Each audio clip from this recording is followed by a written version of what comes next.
各位好，我是 Spike。按照我生活的加拿大中部的时间呢，我此时此刻录制视频的时候是10月14号周一的晚上9点50分，还是处在加拿大的感恩节的当天。所以呢，我想无论如何，今天要抽一点时间给大家录一期节目哈。最重要的一点是表达在感恩节的当天对大家过往将近一年吧我这个频道其实还没有到一年少一年几个月的时间对我频道的支持以及对我个人的支持，特别是几位会员观众非常的感谢感谢各位。平时呢说感谢，今天可能更多的要说感恩了。那感恩跟感谢的差别呢，我觉得主要感恩来讲呢，更针对内心世界一些。感谢呢，它更像是一种社交礼仪或者说是一种礼貌，更多不是说感谢没有这个内心的表达的部分绝对是有的，但是呢。这种感谢的内心表达，过多的是我希望把我的内心表达出来给你，让你知道我的内心的想法这是这个感谢的这个层面。但是如果说到感恩的话，我觉得更多的是自己对自己。虽然说这个感恩它感恩节嘛，也有说是向家人朋友。遇到的人和事，甚至对自己的感恩也有，但是我觉得这个感恩，起码来说，对于中文语境下的解释呢，我更偏向于就是一种自省的过程就是自己对自己的一种看法。我为了做这期节目呢，其实还查了一下 ChatGPT，我问他，我说。我想做一期感恩节的节目，你能不能给我一点提示？他还是蛮厉害的，直接给我发来了9个提示这里面大概有说，你可以回顾一年的感恩时刻呀，可以感恩生活当中的小事感恩挑战与困难感恩自然与世界，感恩人际关系，感恩自我，感恩未来的希望，感恩分享与回馈，感恩与他人分享的时光等等等等。我觉得这些都非常好但是。他没有直接说到我的内心。然后当他分享完这9个点以后，最后来了一句总结。这总结的最后一句话打到我内心了。他是这么说的：他说，感恩是一种能够带来内心平静和满足感的态度。这句话打动我内心了，特别是他说是一种态度。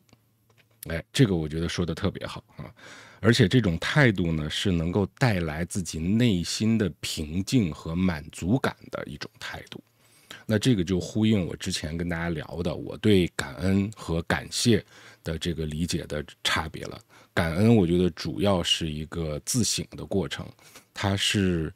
自己对自己的一种认知，对自己经历的过往不管你经历的是人与人之间、人与事情之间，还是自己内心的成长，那这些都会成为你的成长经历，是你的过往的经历。那感恩呢，其实在我看来是对这些经历的一种态度，这个是自己对自己的一个事情更多一点，而外露出来的那种感恩，比如说感恩节可能因为中国没有感恩节嘛，所以在西方的感恩节可能会有家人团聚家人朋友之间会有一些活动在这些活动当中去表达一个人对另一个人的感恩，这个是有的。但我觉得这种感恩呢，更多的是一种自己，就是如果这种感恩它让人感觉比较真实的话，它更多的表达的是应该是自己内心的溢出。也就是说，我首先要先对自己的人生和自己的过往有一种这种平静和什么来着，和满足感这样的一种态度。有了这种态度之后，它溢出来了，它从我的内心。他的这种态度从我的内心当中去外溢出来，流露到其他人的身上，表达出的一种感恩。因为如果只有自己内心没有外溢出来的话，这个表现力太差啊，就是不太容易被人察觉，那也不太成为一种话题，也很难变成了一个节日。当然，我不理解感恩节，我不明白感恩节的这个由来是怎么样的，应该是一个宗教节日吧。我只是浅尝辄止到这种程度，我也没有那么大的兴趣啊。目前来讲，没有那么大的兴趣去调查这个节日是怎么回事啊。我相信大家作为我的观众，你要想了解这个，太多的工具跟方法会比我说的明白的多得多。而我这个聊天跟陪伴节目，其实主要想跟大家分享的就2条，在本期节目当中，一个就是表达我对各位的感恩，那么再有一个呢，就是分享一下我对这个感恩的看法。为什么这么说呢？可以给大家举一个我发生在自己身上的一个到可能我此生都会铭记不忘的一个经历吧。我老婆怀第一个孩子的时候，那个时候呢，我没有去医院去检查去啊，但是我自己给自己定义的是，我认为在她怀孕期间，我得了产前抑郁。我分享给我的一些同事，我的同事都还表现的蛮惊讶的啊，这也正常，因为你老婆怀孕你抑郁，你老婆没抑郁你抑郁，我说对，是我抑郁了。这个抑郁的道理也很简单，就是那个时候我非常的担心，这个老婆跟孩子的健康问题。我不想在这儿去说什么保大人保孩子的这种事情啊，那肯定是要保大人的，如果真的有这种情况。但是我更多的是一种怎么说呢，对未知的一个担心。因为你知道在中国的性教育本来就是不是说滞后跟不足吧，更确切的说应该是没有。那性教育都没有，对于怀孕生产这方面的教育跟分享也几乎都是少之又少，来自于家长的根本是没有。那我知道每个家不一样啊，但是对于我的家庭和跟我老婆的家庭来讲呢，其实我们双方都认为并没有在生产之前，比如说备孕期啊，或者说怀孕期的时候，有很多来自于自己父母辈的一些经验分享啊，这种我们双方都认为是没有的。我不知道各位是怎么样啊，但我觉得如果是中国大陆地区的这个人们应该都跟我类似的会偏多啊。那是在我老婆怀上了孩子，怀孕了以后，像一些保健站啊，像一些专门的这个妇幼保健医院呐，社区啊，他们会给你提供一些或收费或免费的，像讲座啊，或者是课程，或者是甚至有一些是1对1的，去跟你聊一些东西，比如说你产后的这个哺乳期，你打算怎么样，等等等等。而这些东西，我觉得很不能理解的是，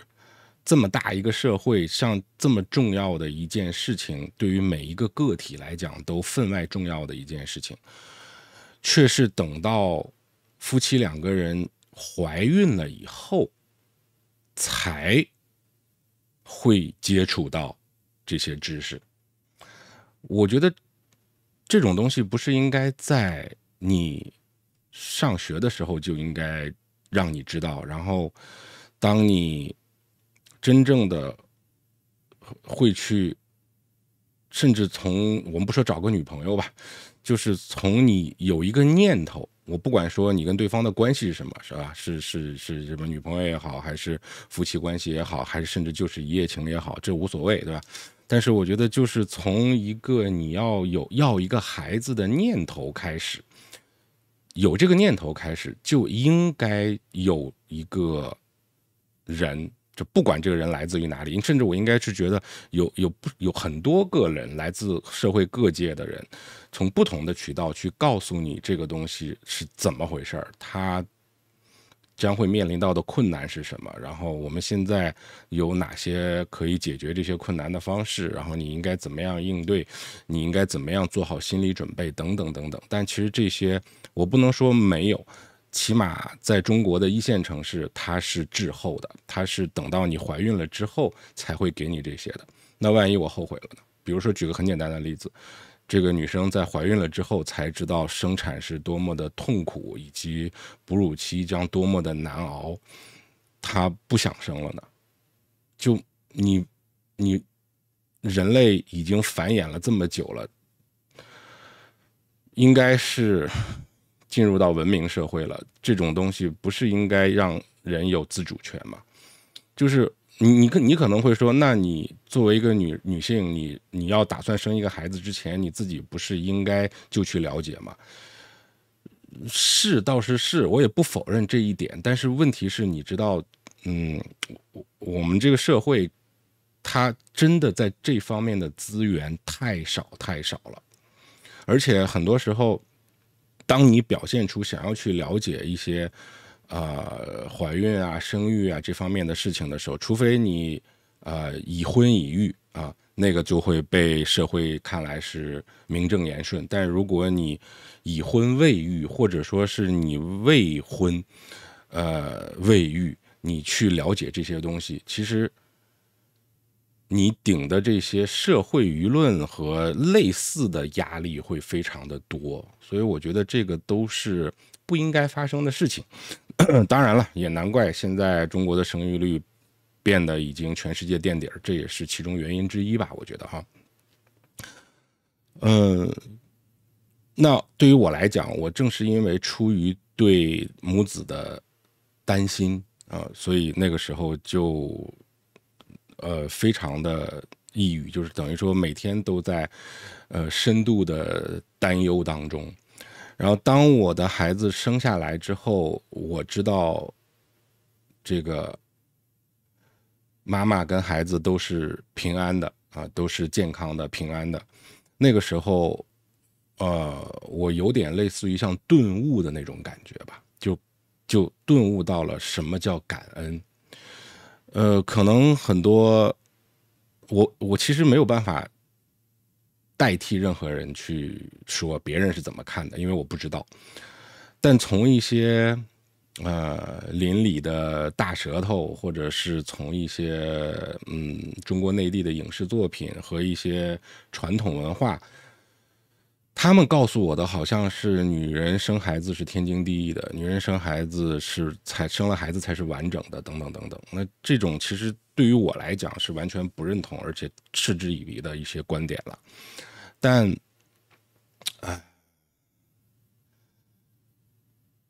就是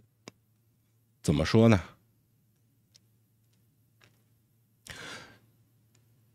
当我真的把这件事情看得很重，然后最后得到了一个大家认为理所应当得到的结果的时候，就可能外人看我这种产前抑郁、这种担忧，特别我又是个男的，对吧？会觉得我很奇怪，我有点傻。你退一万步讲，也是你老婆生孩子，又不是你生孩子，你老婆还没事呢，你怎么成这样子了？但是，当我真的把自己，我一直跟大家说，我是一个同理心非常强的人，所以我适合做服务，适合做售后，我不太适合做销售，即便是在 Apple Store， 我对自己的认知还是非常清楚的。所以当我感同身受一个女人要生孩子的这个整个过程之后，我不瞒大家说，我不代表任何人，我只代表我自己。我觉得这是一个非常艰难、不容易且伟大的事情。他的成功，或者说都就是在常人看来一个正常的不能再正常的生产的过程，在我看来，那个时候就是一种感恩。我当时甚至都不知道该感谢谁，因为大家知道我们不信教嘛，没有任何的宗教信仰，所以我都不知道该感谢谁。你说感谢老天爷，我也不知道谁是老天爷，对吧？我只是感恩说，是这样的结果，没有发生任何意外。那从这次事件之后，我就对感恩这个字有了一个不同的理解。如果你按照这样的去推下去的话，你可以认为你每一次开车去上班，安安全全的从家里到公司，从公司回到家里，这一天在路上没有遇到任何的交通事故，你也不应该把它视作理所应当，因为你看一下数据就知道，全世界每天发生交通事故的有多少起，每个小时每1分钟会有多少人因为交通事故而受伤甚至死亡，而你一天时间过了，从家到公司，从公司到家，这往返2趟，平平安安。太多人把这种平平安安视为正常，这没有什么好去感恩的。但是，当我经历了人生当中的那个产前抑郁的那次事件之后，我觉得对我自己最大的成长是我认识到了这是需要感恩的，而我知道了什么样才是真正的感恩。它真的就是一种态度，而这种态度不是为了任何人，而是为了自己。是你自己如何看待自己的过往，如何看待自己的未来，而还有如何去定义此时此刻发生在自己身上的每一件事情，你如何看待它。简单来讲，感恩就是你的一整个世界。你的世界是什么样子？其实有一种样子，你可以用感恩来去表达。所以此时此刻我坐在这里，你知道感恩节在加拿大是要放1天假的，而且今天又是周一，那么周一放假，昨天呢就是周天，前天呢就是周六，所以我们家2个孩子，小的那个上幼儿园是连放了3天假，然后比较大一点的那个呢上小学，那么小学呢又有一个周5的 PD day， 就是学校要做一些计划，孩子不来上学，所以我们家大的那个孩子呢是连续休息了4天，小的那个孩子是连续休息了3天，所以你可以想象我的家庭角色在这4天，特别是最近的这3天里面是怎么样的。所以今天在晚上，现在是10点07分，马上就要过了感恩节了。我能够赶在感恩节还没有过的时候，能够录了这期视频，能跟大家去聊了这些内容，我觉得这就是我应该以一个感恩的态度去面对这件事情，这也是当下给大家现身说法的一个我对感恩的理解。那如果我按下停止录制键，然后把它上传到 YouTube， 然后 YouTube 它自我审核的时间也还 OK， 在我这里的时间过凌晨12点之前能够上线，让全世界的观众能够看到我的这期节目，那我觉得也应该是一种感恩的态度。就是如果大家看不到，也看不到不会，就是没有及时的在我这里的感恩节当天看到，这也是正常的一件事情，也没有什么好悲伤和难过的。但是如果我录完了，我发出来了，而大家恰好有那么几位观众是在我这里的感恩节过了之前看到了，那我觉得这个对于我来说，我看待这件事的态度就可以称之为感恩。好，以上就是今天感恩节给大家做的一期加餐没什么，就想你们了，想跟你们聊一聊。好，感谢各位的观看跟关注，我们下期再见。